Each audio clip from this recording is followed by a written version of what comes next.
And I just focused on the things that I love versus the thing that they were telling me that I wasn't good at. And that was absolutely phenomenal because I wasn't expecting that. My heart was broken for him, but he was like, I'm just going to focus on the things that I love and focus on that and kind of live in that space. Yeah. And that was cool for me.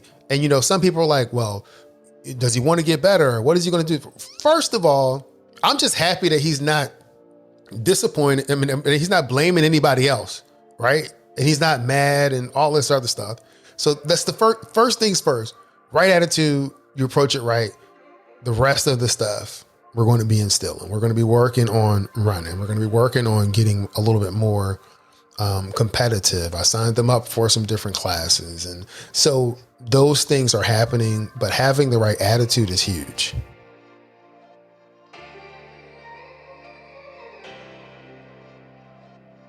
Welcome to the Share the Wealth Show, where minority professionals can learn to escape the racial wealth gap and catapult themselves into abundance. Your host, Nicole Pendergrass, grew her net worth from being negative to multiple six figures. Join her on her investigative mission to expose secret strategies of the wealthy so we can all have the tools needed to build the life and legacy we were created to possess. Now it's time for the show.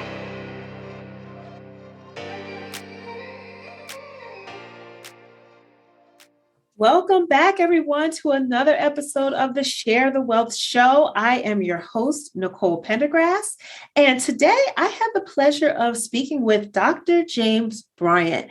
We covered a wealth of information. We talked about his money mindset, being income rich but cash poor, and the different tools and vehicles he used to be able to get rid of debt and start building wealth, and the strategies behind that. We also touched on his kids and how they have a mindset that is phenomenal, and really adults can take that and transition and feature their goals in a positive light. And so don't let disappointment stop you from taking that next step, or to focus on the things that are really going to make you happy and that you want to be good at. So there was just so much, and it's all entwined together. Dr. James Bryant, if you don't know who he is the founder of Engineering Your Success, LLC, a boutique leadership training and peak performance coaching firm designed to help engineers win in business and in life.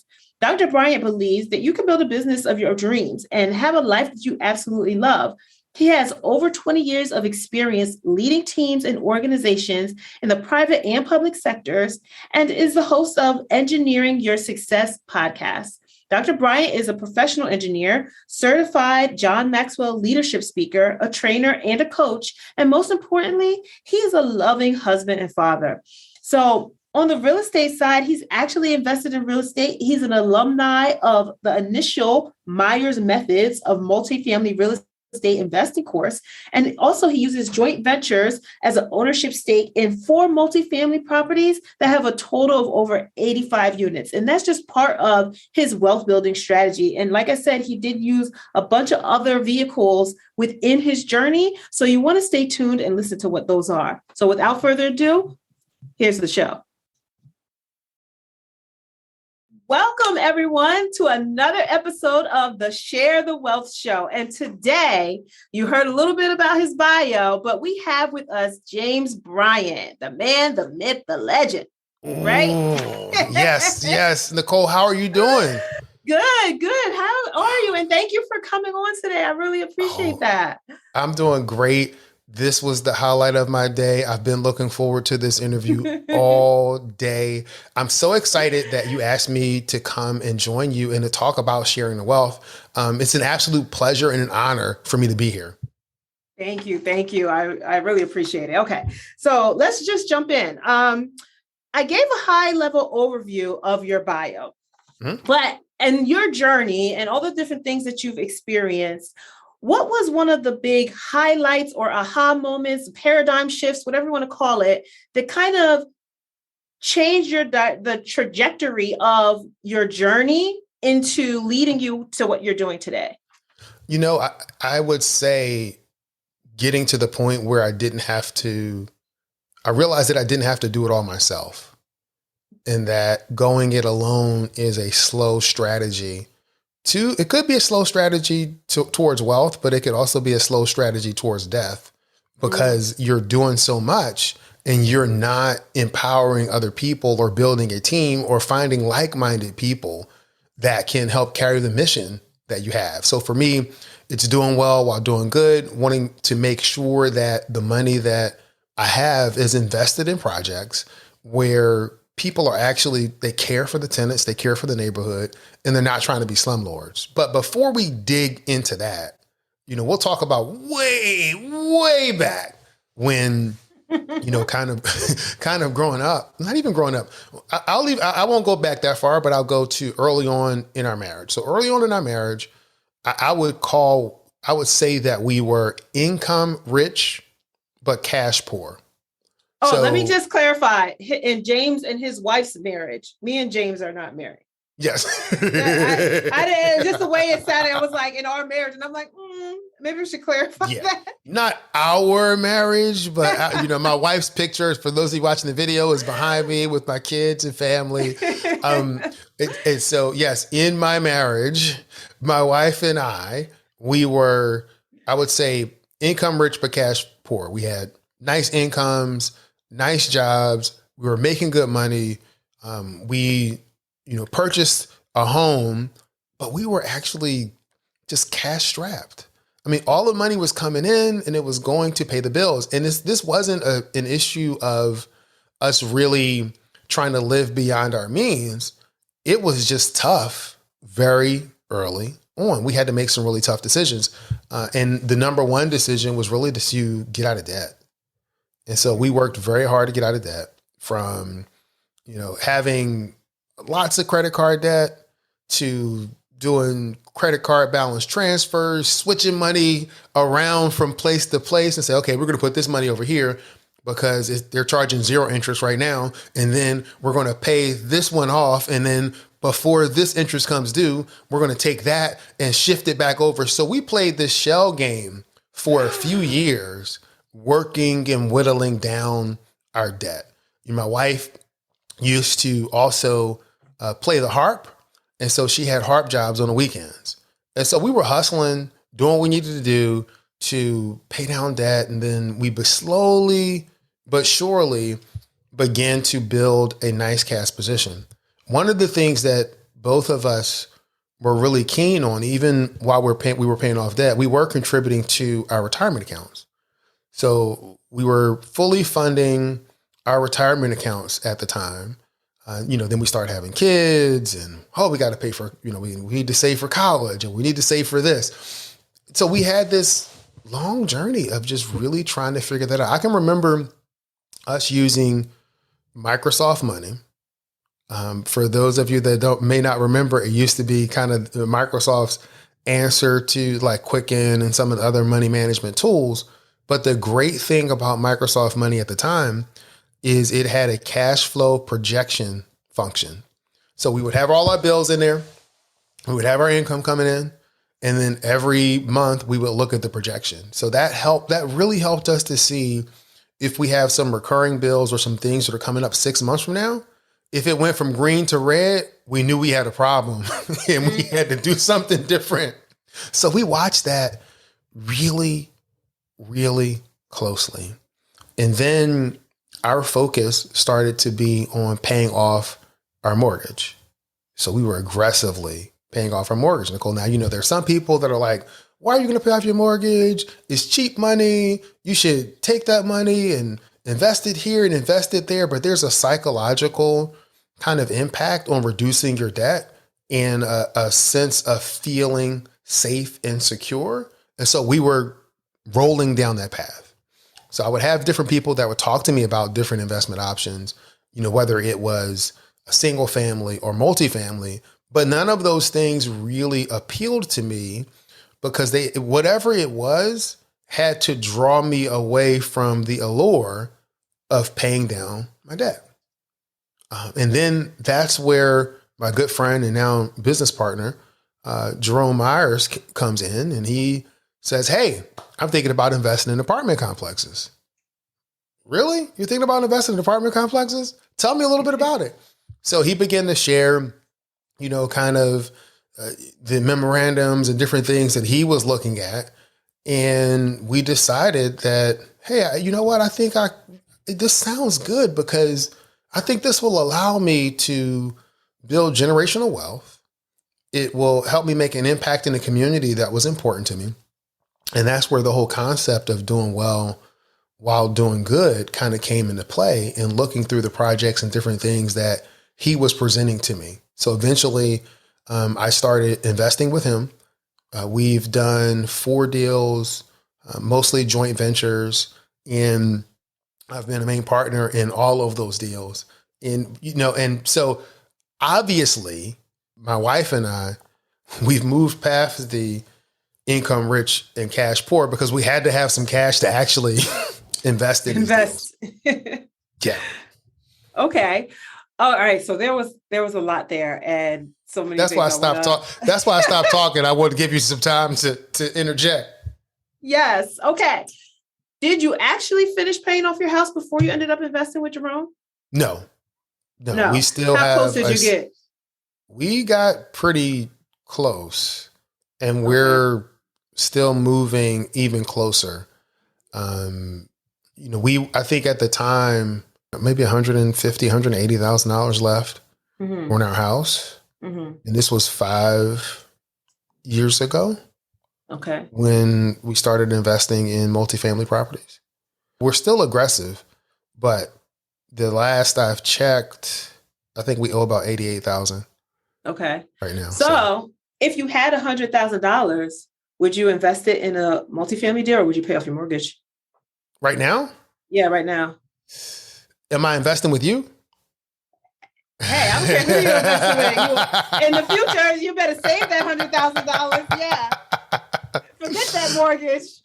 Well, no, it really depends on the project. It really depends on the person. Because I think you really have to know your partners. Yeah. And you really have to get to know your partners to make sure that your values align. What you don't want to do is to say that, hey, I want my money to be on mission, and you have someone else who is driving everything and all they're thinking about is squeezing the absolute maximum amount of profit that they can get. I am not against making a profit, but I do think that when you're looking at some of these multifamily properties, that if you look at your tenants to some degree as your partner, from the standpoint of they're the ones that are, you want them to continue to pay the rent. You want them actually to help to keep up your property. You don't want them to damage your property. So the better situations that you can have, and the better you can even subconsciously treat them, I think the better off you're going to be in the long run. Yeah. Yeah. And you might have a few hiccups here and there because some tenants just don't care. Yes. But just keep your composure. Stay, they're humans, they're renting. Like a lot of us have rented before. At least I'm in New York City. So, most people rent. Was a renter for years. I'm renting now, actually. Like I moved out of the house that I bought. So you just have to, however you want people to treat you, just make sure you're treating people in like manner, even if it's not reciprocated, because that will come back to you and to them. Yes. Yeah. But if I had $100,000, I can tell you exactly what I would do. I would pay off the mortgage and then use the line of credit to invest in whatever the project is if I found that project worthy of my money and my time. Okay. Because I was going to ask about that too. Like what were your thoughts on debt equity? Yeah, well, I've used lines of credit to purchase or to participate in a few of the multifamily deals that we've had. So part of it has been lines of credit. Of course, now we've paid those lines of credit down. We're not carrying any debt on any of the multifamily projects that we're part of.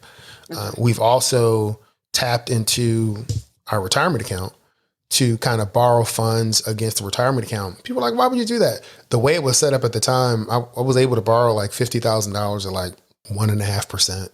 It was something really, really low. And I looked at it and was like, well, yeah, I can invest in a property that will give me X% return while this money is only costing me 1%. Yeah, I think I'll do that. Yeah, I would do that too. 1%, like, and interest rates now are as low as they're creeping up a little bit. But a few years ago, I borrowed from my 403B and my interest rate wasn't 1%. And interest rates are supposed to be low then, I was still paying 5 or 6%. Yeah, it was pretty interesting the way they set it up. They would shift money away from some of the stock funds and put it into a temporary kind of annuity fund, but the annuity was paying, 3 or 4%. So the loan was costing me 3%. So the loan was costing, if the loan was costing 5%, the annuity was paying off 4%. So the really net cost to me for borrowing that money was 1%. That makes sense. Okay. That definitely makes sense. Going back to that beginning where you said you were playing, the shell game with all these credit cards, how intensive was that? Because that sounds like a headache. I don't know how I would keep up with just all that going back and forth of rigmarole, like just transferring. Listen, how did you guys keep it up for a few years? When you have goals, you will do what you need to do to achieve your goals. That's the bottom line. It was having our eye on the prize. Once we got locked in on, hey, we need to pay down our debt. We need to get rid of this credit card debt. We need to start focusing on our future and what we want to do. We need to build up a cash position so that we can go do X, whatever that X is, whether it's buy a car or go and invest in real estate or some other kind of investment. Once those goals were pretty clear, then my wife and I, we were locked in. And it was my responsibility to kind of juggle all of that. And so we would have monthly meetings. And again, the software we were using at the time was great because we had that cash flow projection. So once you put everything in and you have the reminders letting you know, hey, this balance is going to come due at this time, so you need to start making a shift. Once you have that in, it's pretty simple to kind of follow that through. But being able to project your cash flow is huge. I cannot say how huge that is, both just from a fiscal policy, but also psychologically, because again, we would look at that spreadsheet. We would look at the graph. And if the graph started going in the red, that meant that, hey, 3 months from now, if we keep the same trajectory that we're on right now, we're going to be at a deficit. So we need to start making changes now. Let's take a harder look at our budget. Let's take a harder look at how we're spending money to see what do we need to tweak? What do we need to change? What do we need to drop? What absolutely do we need to do to be able to stay on the other side of the red, to be able to stay in the black? And, through all of my wife, very early on, she wanted to be able to provide finances and resources to our parents. So her mother is in her mid 80s. My mother is in her mid 70s. But, early on in our marriage, this was a goal that my wife had. And kind of the agreement that we had is that we needed to get out of debt. Other than our house, we need to get out of debt. We needed to have our finances in order. And once we get to that point, we would then be able to invest and give back to our mothers. And so it wasn't just about the investing to build wealth, but it was also being able to get some sense of financial freedom that would allow us to give back to those people that gave so much to us. Well, yeah. And no, it's definitely how I started my journey too, was with the mindset of I wanted to retire my mom. I didn't want her to have to work until forever. Real estate took much longer than I thought, so that didn't happen. but she actually fronted some money for me to get started in my real estate journey with like the first course I ever enrolled in. And so now I'm finally at the point where I'm right on the cusp of being able to pay her that back with plus interest. And she's just so excited because now I now I'm in multifamily and I have deal flow and I'm looking at things. And now she's like, I'm telling her to invest some of that money. And so parents that she is counting every dollar of that money. She's like, all right, I think I'm going to put 19,000 into the investment, not 20, because I need that extra 1,000 to do this, and that, or whatever it is. But she's slicing that thing up like a bad boy. But it's good because you want to be able to bless your mom in that way. I mean, it makes me feel good as, a son to be able to do that for my mom, to be able to pay her bills, to be able to, if she calls and says she needs something, and to be in a position to be able to provide it. I mean, because let's face it, we wouldn't be here if it wasn't for them. Yeah. And so that was really important to my wife. And because of that, that was one of our goals. So one of our financial goals was being in a position to give back to our parents. We've always been really big givers in terms of to our church and to, the community. So that was always that was baked into our financial plan. Even when we were cash poor, income rich, we still were giving and doing the things that we believe that we were supposed to do. Okay. Yeah, no, that's fantastic. And I actually love how your entire journey is interwoven with you getting out of debt, and your financial journey was all still based around giving back and helping other people as well along the way. And so it wasn't always just about getting out of debt or having more money or whatever. It was about who can you impact while you're doing that journey yourself. Yes. Yes. And it's kind of having kind of a different take on when, and that's, what's important now. So at that time, what's important now? It's important for us to focus on getting out of debt, but we still need to give back. We still need to do some other things.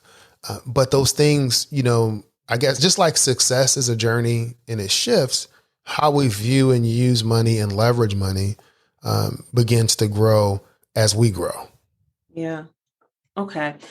In this journey so far, you've talked about a lot of different vehicles and mindsets and strategies that you've used to kind of get from being out of debt into investing, and where you get and pull capital from and how you grow that. So you've used credit cards and interest rates, promos, bouncing those around to pay off some debt. And then you've used home equity lines, you said, to invest in some deals.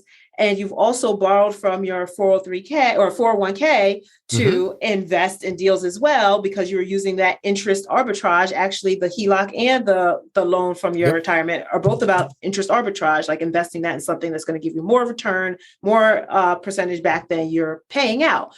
Are there any other strategies that you've used or thought about using or heard that you might want to implement when it comes to either investing or growing that pot so that you can maybe like amplify it? I don't know what your legacy plan is for, your children and things like that, but I'm sure are you still in like a growth strategy, or are you more in a preservation of capital mindset? So those are two different ways that people will approach investing. Yeah, I think I'm always going to be, not always, right now, still a growth strategy, but it's really, I'm very selective in the projects that I'm involved in. And so, in the future, I may do, maybe be involved in some syndications, doing something passive, because I'm active in the deals that we're a part of now, as part of the joint ventures. And so I may look to do something passively in the future. I know a lot of people talk about infinite banking and using insurance policies to build up a cash position, and they use that for investing in businesses and investing in their real estate. That's not a strategy that we've used to date, but it may be something that we look at in the future. Okay. Do you have policies now?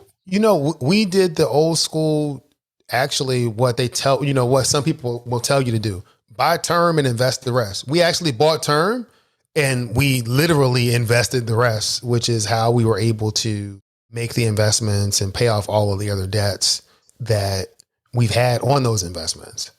So, like I said, using the HELOC, using the 401k, all of those things have been, other than our primary mortgage, all debt that we've used to invest in properties have been paid back.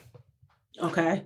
Okay, cool. Now, actually, with you using the loan from your 401k, Why did you decide to do that instead of roll that over into self-directed? Well, I'm still working a W-2. So I have the W-2. Okay. So I'm doing that. I'm also running Engineer Your Success LLC, the boutique leadership training and peak performance coaching firm where we help engineers win at work and at home. So we're doing that. And it just, the money's still sitting there in my W-2's plan. Yeah. And so I used the levers that I was able to pull to get the resources needed to invest in the projects we wanted to invest in. Yeah, no, that makes sense. I always forget about that. Like, sometimes you can't just, because I pulled my money out with the Jobs Act because I wanted to, was that Jobs? No, that was CARES, with the CARES Act. So I pulled my money out from there. And so now I'm just automatically like, oh, why did you just pull your money out? Because I forget that kind of ended. So if you didn't do it then, it's a little too late. Yep. Okay. Now, actually, when it comes to this journey that you've been on and all the things and what you've been doing, you're still growing and you're still active.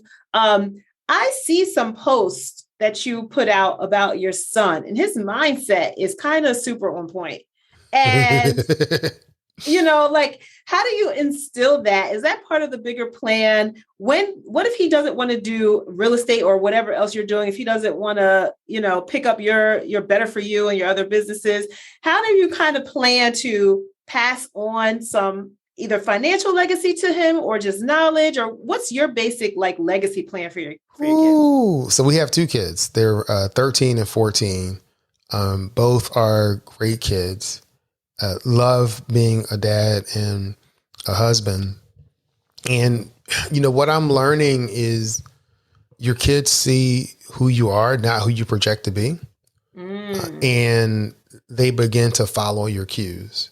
So if you're dishonest, don't be fooled. Your kids are going to follow you in that dishonesty in terms of telling what, saying whatever and doing whatever. They're going to mimic the behavior that they see.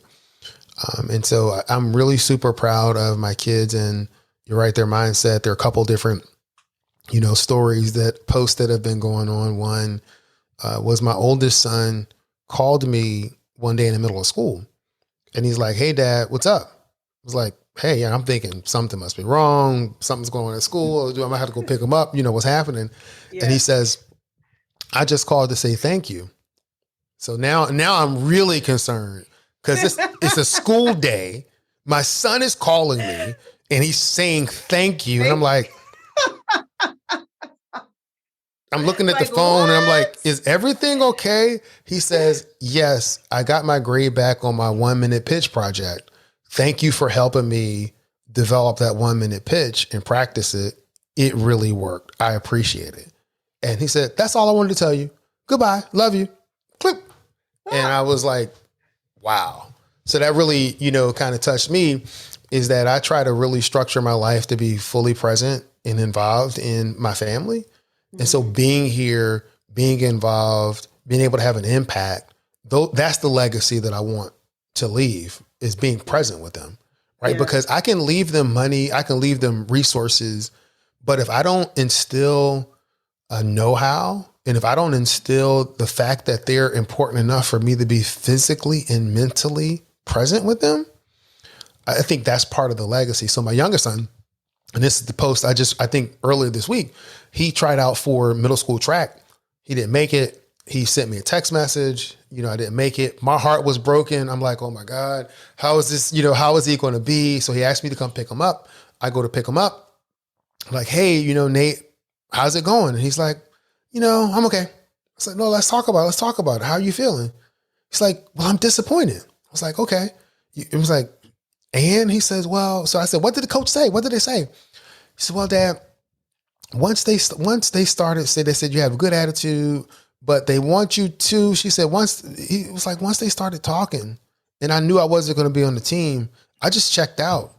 And my mind went to running cross country at the YMCA or going out with you, running in the park and having fun. And I just focused on the things that I love versus the thing that they were telling me that I wasn't good at. And, that was absolutely phenomenal because I wasn't expecting that. My heart was broken for him, but he was like, I'm just going to focus on the things that I love and focus on that and kind of live in that space. Yeah. And that was cool for me. And, some people are like, well, does he want to get better? What is he going to do? First of all, I'm just happy that he's not disappointed. I mean, he's not blaming anybody else, right? And he's not mad and all this other stuff. So that's the first things first. Right attitude, you approach it right. The rest of the stuff we're going to be instilling. We're going to be working on running. We're going to be working on getting a little bit more competitive. I signed them up for some different classes. And so those things are happening, but having the right attitude is huge.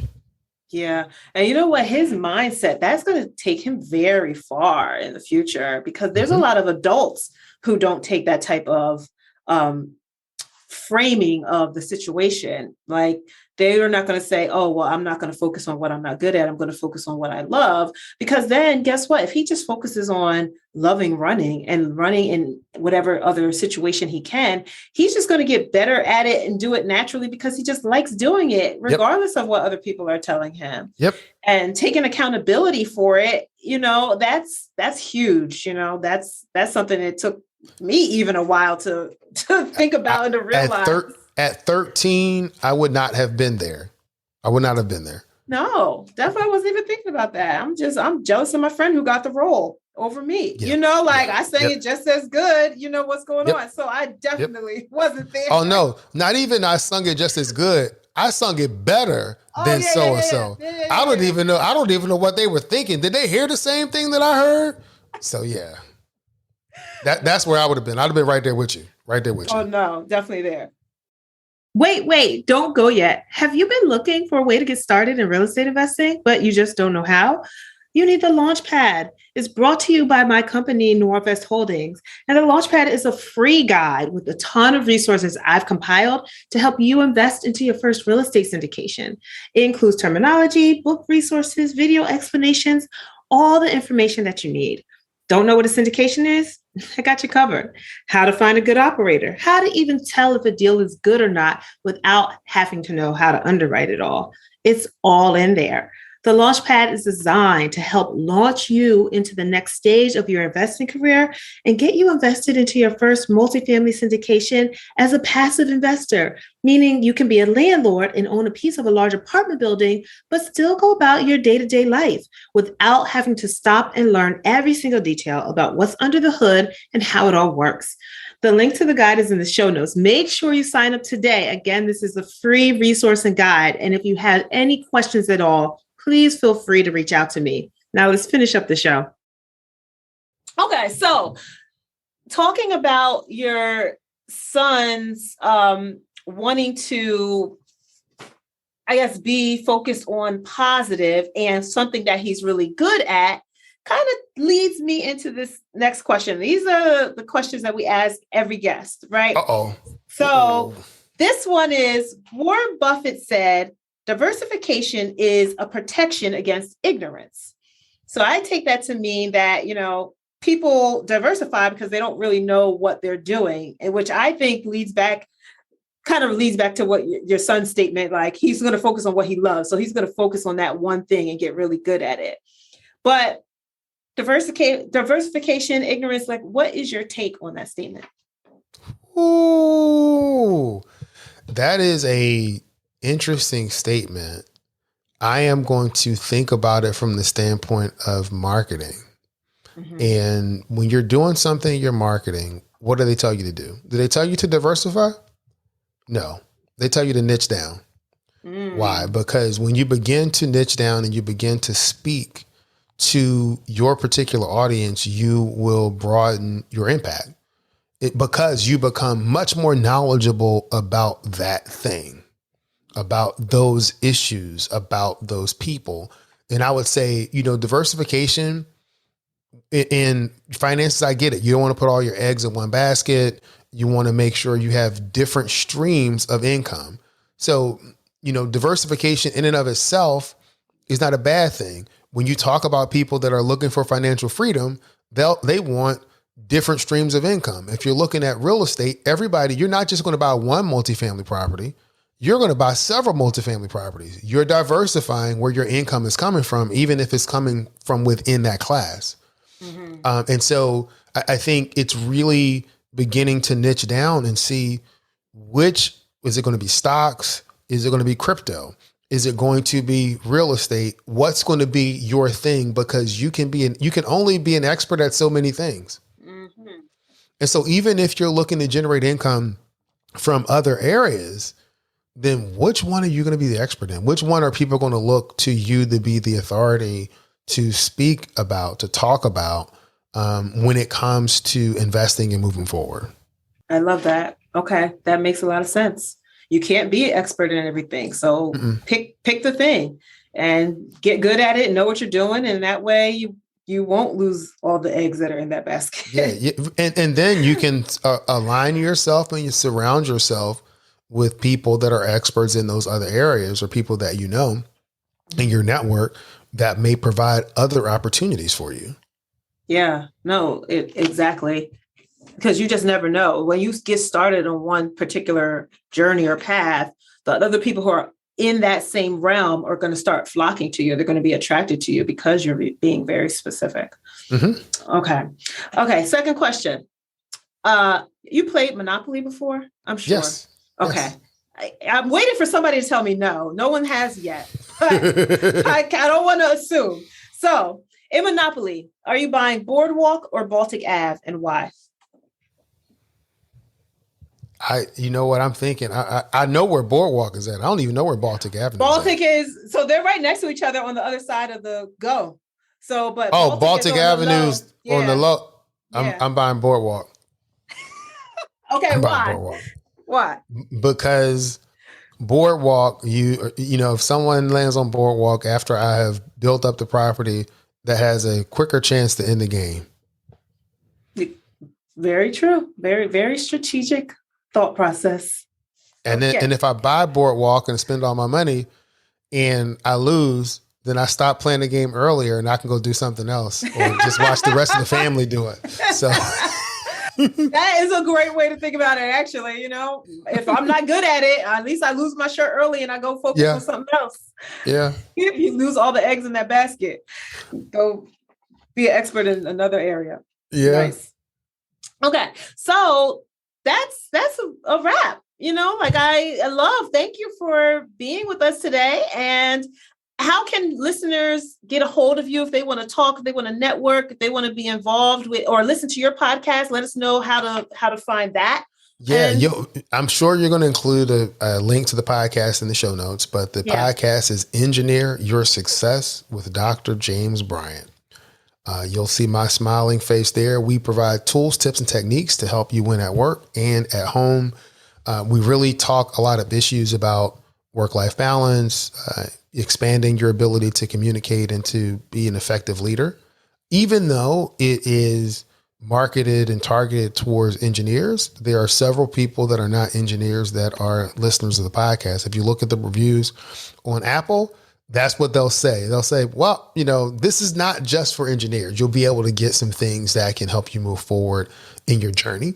And I would say the best place to connect with me is going to be on LinkedIn. So you can look for Engineer Your Success with Dr. James Bryant on LinkedIn. That page will come up, or you can just look for James Bryant. That should come up as well. Great. And we'll put we'll put all those links in the show notes. We'll put the link to your LinkedIn profile in the show notes as well. So people can reach out and talk to you more about doing well while doing good and whatever else they need to reach out about. But thank you again, Dr. James Bryant, for joining us today and sharing all your journey, your experience, and everything that you've been through and giving people a different mindset about how to approach building wealth and money is not just about the money. It's what you can do with it. Yes. All right. Thanks a lot, Nicole. Much success to you. Thank you. Did you love this episode of Share the Wealth Show? Be sure to connect with Nicole by following her on LinkedIn, Instagram, or Facebook. If you picked up any of the gems that were dropped by today's guest, make sure you not only put them in your bag, but if you know of someone who would benefit from this information, don't keep it to yourself. Share the wealth and make sure to leave us a rating and review. We'll see you for next week's episode. Subscribe so you'll be notified.